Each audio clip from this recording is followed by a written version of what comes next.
Hey friends, Gary here. Welcome to today's video.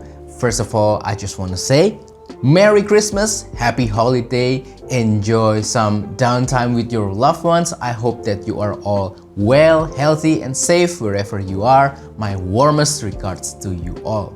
And in today's video, I will reply to some of your comments and questions on my recent video. But before that, just a quick announcement. My travel photography video course is done. Finally, I uploaded it to my Patreon, so you can access that video by becoming a paid member of my Patreon. So by becoming a paid member, not only you will get access to that travel photography course, but you will also get other benefits such as being able to download my Lightroom preset, download my photos, access my other tutorials and all that great stuff. However, if you still want to have that travel photography video course that I made, it's about 1 hour 40 minutes long. I pour my heart and soul into that video. You can purchase it one time also from Patreon. I will see if I can get it to other platforms as well. I will put the link right here maybe. If not, then I will put the Patreon link right here instead. Yeah, but that's all for the announcement. Now let's start with the first comment. First comment is from Martin Greenberg 870. He's a long-time supporter of my channel and I will put his comment right here. You can read it. But yeah, this is the perfect example of being intentional with photography, maximizing the strength of Micro Four Thirds while at the same time working around the weakness of the system. He's being very intentional. He's being very specific with how he chooses his gear, with how he uses it, and what he actually needs from the system, and Micro Four Thirds was able to satisfy Marty's need. So thank you for sharing, Marty. I think you are doing really well in terms of Micro Four Thirds, and hopefully you keep taking pictures with your cameras and lenses. Next comment is from AZJoe6310 and I will put his comment on the screen right now. You can read it yourself, but there are a couple of important points. First of all, another great, excellent example of, again, being intentional with photography. We don't always need the latest and the greatest, that's for sure. We just need something that is more than good enough to satisfy our photography needs. And other things that I want to highlight from AZ Joe's comment is that we need to understand our priorities so that, again, we can work around the weakness of our camera system and also extracting every ounce of benefits from the camera system that we use right now. In this example, I'm talking about Micro Four Thirds. So yeah, thank you for sharing, AZ Joe. Next comment is from Nan941. You use the phrase run and gun more than once. That is not a comfortable way for me to approach my photography. It doesn't seem thoughtful enough for you since you seem very thoughtful. Keep shooting. Yes, thank you for the suggestion, Nan941. I'd love to use that term run and gun because that is the reality sometimes when I'm out and about, especially when I'm traveling. You know, moments are happening right in front of my eyes and either I capture it quickly or I will miss it and I won't get that shot at all. So that's why I love to use the terms run and gun. However, maybe if it's uncomfortable for you, I will replace it in the future with something like, let's see, I put some notes right here. Maybe spontaneous or maybe candid. Maybe that will work. We'll see. Next comment is from uwhite411. Micro Four Thirds and small prime shines when you walk more than 10,000 steps, but somehow my Fuji is as light and as nimble minus the eyepiece.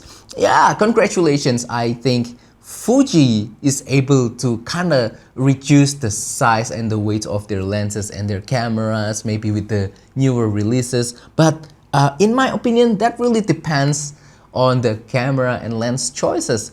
I mean, only specific lenses are able to have that size and weight reduction benefit like Micro Four Thirds. But yeah, there are some truths to what you said. I mean, nowadays, other larger formats as such as APS-C and full frame are able to kind of reduce the size of their cameras and their lenses. So now what originally was the advantage of using smaller camera formats are now no longer exclusive to only smaller camera formats like micro four thirds. So yeah, even full frame, we have Sony full frame E-mount with the A7C and some smaller prime lenses, and also smaller ultra wide angle lenses, things like that, that can match the size and weight of micro four thirds.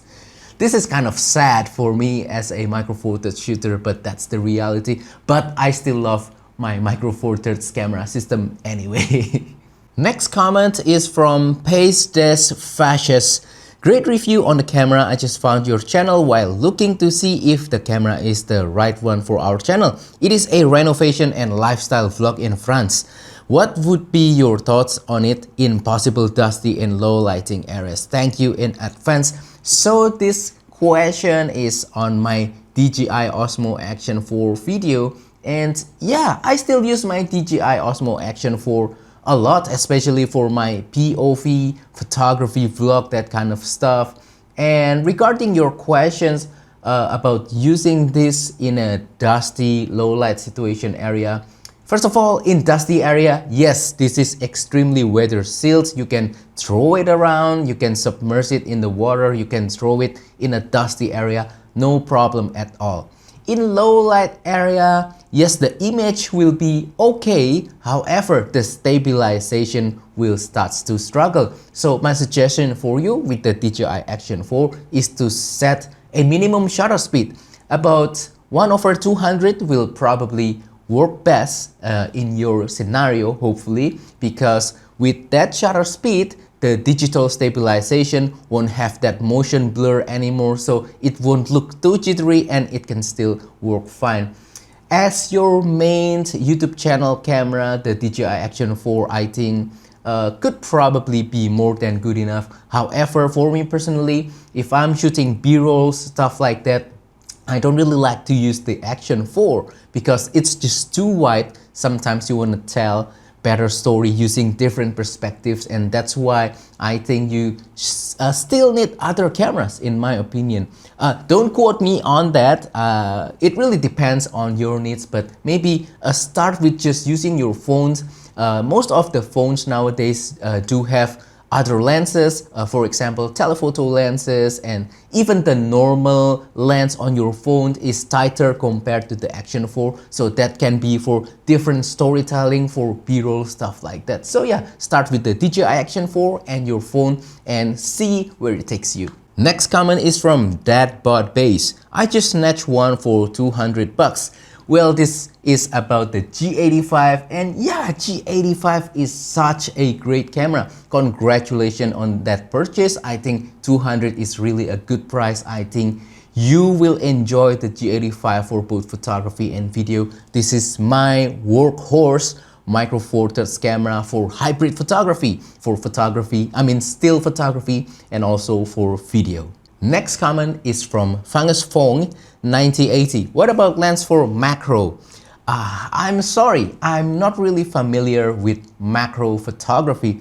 It's not one of my strengths. I rarely do macro photos, but I understand that there are a couple of options from Panasonic Lumix and also Panasonic Leica, and also from OM System Olympus. I know for sure that they have the Olympus 60mm f2.8 macro lens, as well as the 30mm f3.5 or something like that. Whichever one is the more affordable one, I think that's the best starting lens for macro photography. Next comment is from nikoforu. Wow, Gary was here in Copenhagen. Yes, I visited Copenhagen and also Helsingør when I was in Denmark. Such a beautiful country. That was really nice. I was able to capture some photos there. I really enjoyed my time in Denmark. Well, yeah, and also during that trip I visited Iceland and Finland as well, specifically Helsinki. Next comment is from Arch Stanton 1628. You sure your copy is all plastic? Mine is metal, other than the zoom ring. This comment is about the Panasonic Lumix 12 to 32mm kit lens, and over here I have three of them. One is the black one that was from my G100, and then this one is from my GX85, and this one is from my GF9 or GX850, and all of them I'm quite sure are plastic. Listen to the sound of the plastic being knocked with my fingers. See, it's plastic. It does look like metal when you look at it. I mean, it has some textures and stuff like that, similar to a coated metal finish like my Olympus 75mm. Now, I'm quite sure that this is metal because it feels so hefty and also very heavy as well. And also it is very solid. This one, it feels solid, it feels great, but I can definitely tell that this is plastic. This is the black one. Let's try the silver one. The same, and also the other silver one. The same. Yeah, not quite sure that the 12 to 32 is metal. However, maybe I missed some special batch or special version of the 12 to 32. Let me know in the comment down below. Next, we have plenty of comments from my Micro Four Thirds shooters, our special video from William Moskovitz, from 76 Steps, from Kunal0915, Riro Zach, Fermis8344, Haujil 4829, Lauren Yarp 514, familiar names, Ors Magyari 245, Rogue Splice, PG Wise 8863, Peter McGinty 3636, Media OQ9UX M43 user, O Side O, WH02, Princeton James, and so many others. So basically, I will try to summarize what these guys said on that video and just share some a couple of important points. First of all, some of the comments highlights the benefits of Micro Four Thirds. Being smaller, lighter camera system, Micro Four Thirds makes us enjoy doing photography even more because it is just more convenient for us to grab Micro Four Thirds cameras and lenses, go out and start shooting. That's very beneficial. And then also, Micro Four Thirds may not be as technical as other camera formats such as APS-C or full frame. They might not be the best of the best, but they are actually more than good enough for real-world usage. And then also other important point that I want to emphasize that I also mentioned in the video. Using Micro Four Thirds also means that you are ignoring the hype and that makes us Micro Four Thirds shooter being somewhat more mature compared to other users of different camera formats. And then, yeah, there are other important points that I want to share as well. It doesn't mean that you have to use Micro Four Thirds exclusively. You can use other systems as well. Even if you don't currently use Micro Four Thirds, but you are considering Micro Four Thirds, you are interested in it, you want to learn more about it, that's also great. It means that we are trying to be more intentional with our photography, with our gear choices. Some people on the video, some of the comments mentioned something like using Micro Four Thirds specifically for telephoto, wildlife photography because of the crop factor and being able to reach more into the subject, into the birds, whatever, for wildlife photography. That's also one great example of being intentional. The key here is trying to be intentional with our gear choice and our photography. And yeah, that's a great example. And other point that I want to mention, yes, Micro Four Thirds might be slow right now and the future is kind of uncertain, and some of the influencers are actually misunderstanding Micro Four Thirds. They're like comparing it with other camera formats that have this feature, that feature. They are developed faster compared to Micro Four Thirds, and that's unfortunate. However, I still love Micro Four Thirds. Personally, I will still use it for my primary photography camera system. it just makes a lot of sense for me. And again, with the theme of today's Q&A video, it's all about being intentional, extracting the benefits that we have from this camera system, trying to maximize it while at the same time working around the weaknesses. And this is also about having priorities when it comes to our photography and gear choice. We don't need everything packed into our camera. We don't need every single feature that is available on the market. We just need to have a few important priorities that we want from our cameras and lenses, and be able to be intentional with that. Again, being intentional with photography, that's very important. That's the only way, I think, to be content with our gear choice and being able to get past the hype, the trends, the influencers, stuff like that. And I think that's what we need right now in the photography community. And that wraps up today's video. So that is all of my replies for all of your comments. Hopefully my answers has been entertaining, interesting, fun, and also informative as well. And yeah, if you have any more questions, please don't hesitate to comment on any of my videos. You can comment down below, or if you're watching my other videos, just comment right there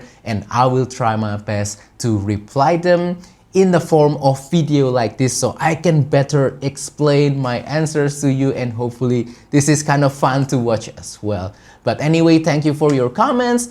Once again, happy holiday, Merry Christmas, and don't forget to support my channel by liking this video, sharing this video, subscribing to my channel down below. If you want to support my work even further, consider joining my Patreon. Again, I just released my full-blown travel photography video course. It's about 1 hour and 40 minutes long with the Patreon link right here. I think you will like it. I poured my heart and soul, my blood, sweat, and tears into that video. Hopefully you will enjoy it. I'm very proud of that video, and also get some other benefits by joining my Patreon, as I mentioned earlier. Also, you can use the affiliate links down below. Use the super thanks button to make a small donation to my channel.